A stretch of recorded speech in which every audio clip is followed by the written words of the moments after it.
de Venezuela con perspectiva central y plantear ante las autoridades universitarias la situación de riesgo que se le presentó. A través de un video, Miguel Ángel Suárez, como presidente de la FCO, ratificó que a pesar del hostigamiento mantendrán las acciones de exigibilidad de derechos como parte del movimiento estudiantil. Pacientes del Hospital Oncológico Miguel Pérez Carreño en Naguanagua, Estado Carabobo, denunciaron la precariedad que tiene este hospital para prestar servicios a los pacientes oncológicos. Esto es una expresión más de lo que ocurre con los servicios públicos de salud en nuestro país. Hablando de presos, hoy vamos a hablar de dos categorías de presos. Los presos políticos, con su situación, con la exigibilidad de que sean puestos en libertad la totalidad de los presos políticos, pero en Venezuela tenemos otros presos, en un número además bastante considerable, donde a veces se invisibiliza su situación y el drama que se vive en las cárceles venezolanas, tanto de hombres como las cárceles donde están recluidas mujeres. Hoy el Observatorio Venezolano de Prisiones indicó que al menos 300 presos de la cárcel de Tocullito se declararon en huelga de hambre, denunciando las graves violaciones de derechos humanos que están ocurriendo en ese centro penitenciario, que van desde situación alimentaria, situación de atención de salud y los castigos que se cometen en dicho centro de detención. Los familiares han estado a las puertas de la cárcel de Tocullito en solidaridad con sus familiares que, como dice el Observatorio Venezolano de Prisiones, iniciaron una huelga de hambre. La misma organización indicó que falleció en la cárcel Comunidad Penitenciaria de Félix, que queda en el estado Lara, Edison Gabriel Gil, de 26 años, quien se encontraba en situación delicada de salud. No se le dio ni atención oportuna ni atención adecuada de salud y lamentablemente este joven falleció.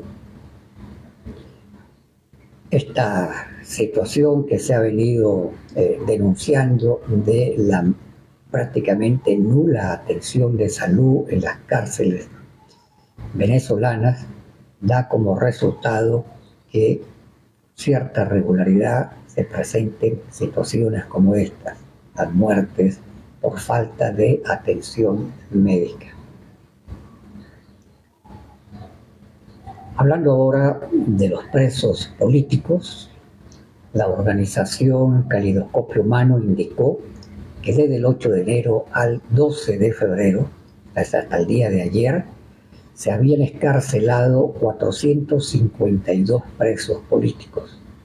Hoy no conocimos de excarcelaciones de presos, por lo tanto se mantiene, digamos, esta cifra de 452 presos políticos excarcelados.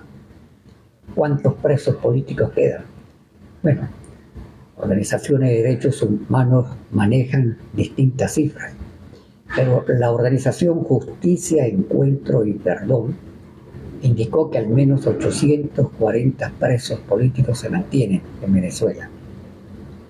Que estos presos políticos, la cifra ha venido aumentando, considerando que desde el 3 de enero, de los hechos que ocurrieron en la madrugada del 3 de enero, personas que no habían querido denunciar sus casos por temor han empezado a plantear denuncias en distintas organizaciones y particularmente en dicha organización. Otras organizaciones también han venido recibiendo nuevos casos de familiares que no se atrevieron a denunciar en el momento lo que ocurría con sus familiares. Por cierto, que uno de estos grupos de familiares que ha empezado a denunciar tiene que ver con los más de 100 trabajadores de la industria petrolera que se encuentran encarcelados. Algunos de ellos se encuentran en la cárcel de Yare II.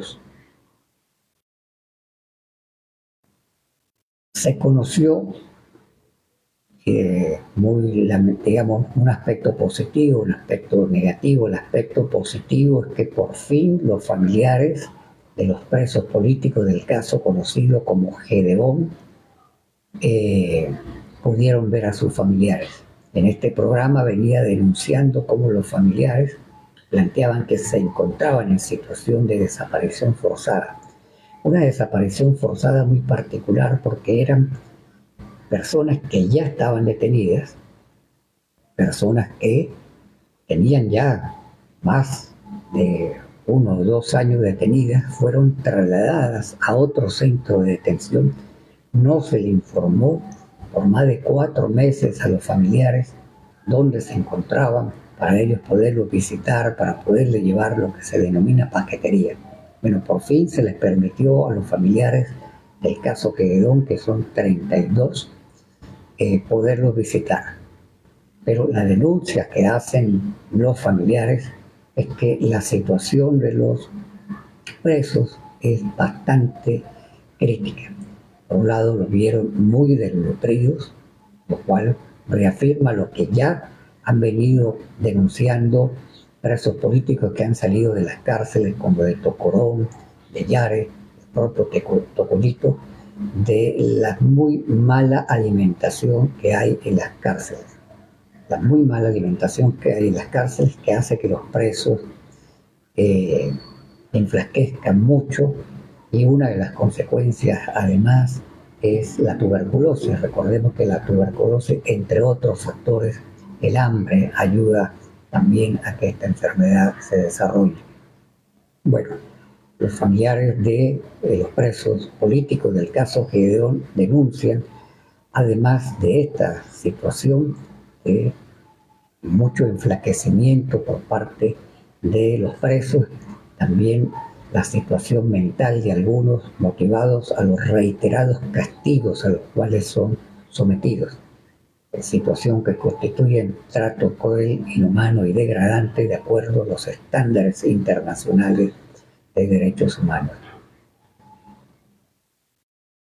Otro aspecto es que es de los presos que uno pregunta por qué no los liberan. Si han liberado más de 27, la memoria no me falla, presos políticos extranjeros. Bueno, Nahuel Agustín Gallo es un preso argentino, de nacionalidad argentina, que tiene más de 1 año preso. Su esposa todos los días se pronuncia exigiendo su libertad. El gobierno argentino ha planteado a través de distintos mecanismos y procedimientos que se ha puesto en libertad. Sin embargo, hoy cumple 432 días encarcelado. Y hablando de presos políticos, también hay que indicar que han transcurrido un poco más de 3 semanas desde que la Corte Interamericana de Derechos Humanos dictó sentencia planteando que deberían ser puestos en libertad de manera inmediata los hermanos Rolando Guevara, Otoniel Guevara y Juan Bautista Guevara, que están presos ya de hace muchos años, presuntamente responsable de la muerte del fiscal Danilo Anderson. La Corte Interamericana de Derechos Humanos determinó que hubo graves violaciones al debido proceso, que hubo fraude procesal en todo lo que fue el proceso que le siguió a ellos, y le ordenó al Estado venezolano que debe ponerlos en libertad inmediata. Recordemos que las sentencias de la Corte Interamericana de Derechos Humanos son de cumplimiento inmediato. Bueno, han transcurrido ya un poco más de 3 semanas desde que se pronunció o hizo público la Corte esta sentencia. y el Estado venezolano no la ha cumplido. Otro preso que tiene ya bastante tiempo y quiero destacar porque es dirigente sindical que además por mucho tiempo militó en las filas del Partido Socialista Unido de Venezuela, pero que siempre fue una persona defensora de los derechos humanos laborales, es el dirigente sindical Daniel Romero, quien está detenido desde junio del 2023, es decir, ya tiene un poco más de 2 años encarcelado. Daniel Romero además ha estado en situación difícil de salud, se encuentra encarcelado en la cárcel de El Rodeo.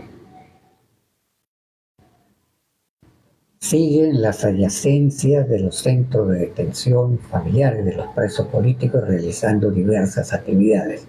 Y una de las que ha sido más destacadas son los familiares de la zona 7 en Boleíta, aquí en la prisión que tiene la Policía Nacional Bolivariana en Boleíta, en Caracas.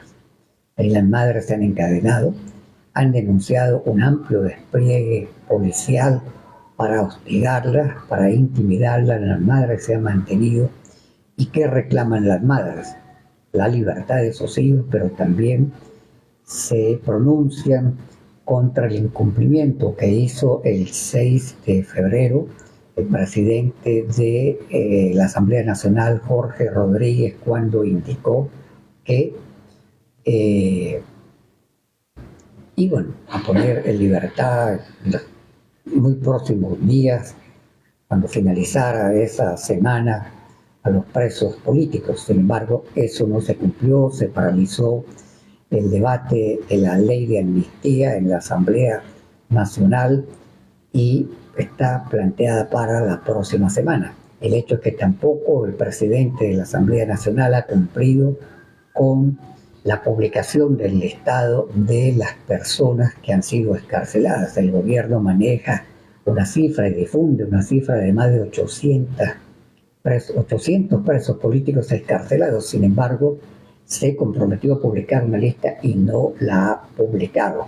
No ha publicado esa lista, lo cual le da mayor veracidad a las informaciones que han venido sacando organizaciones como Calidoscopio Humano, Foro Penal, Justicia, Encuentro y Perdón, que constantemente están reportando sobre las liberaciones de los presos políticos, igual el Comité de Familiares por la Libertad de los Presos Políticos. Bueno, termino esta transmisión de hoy con un pronunciamiento que hace Monitor Sindical. Monitor Sindical plantea que el salario mínimo en Venezuela debe ser como mínimo $300 al mes. $300 al mes considerando el costo de la canasta alimentaria. Varias organizaciones sindicales plantearon durante todo el 2025 una propuesta que se le hizo al gobierno de un salario mínimo de $200. Pero el Monitor Sindical considera que esa propuesta ya ha perdido vigencia, que la situación económica y social del país, sobre todo la carestía, indica que debe plantearse un salario de $300. Y recuerda al Monitor Sindical que al día de hoy el salario mínimo es de 130 bolívares, que equivale a 0,33 céntimos de dólar. Bueno, se dirigió a ustedes Marino Alvarado, soy abogado, activista de derechos humanos, realizo esta transmisión desde la ciudad de Caracas y la realizo de lunes a viernes a las 8 de la noche. Pueden seguirme por mis redes sociales, por la cuenta de X, @Marino Alvarado, por la cuenta de Instagram, marino.alvarado, y pueden seguirme por esta cuenta. Hasta el próximo miércoles. Este lunes y martes no haré la transmisión directa, pero sí el resumen de 90 segundos que siempre realizo, y ese sí lo realizo todos los días. Que tengan muy buenas noches.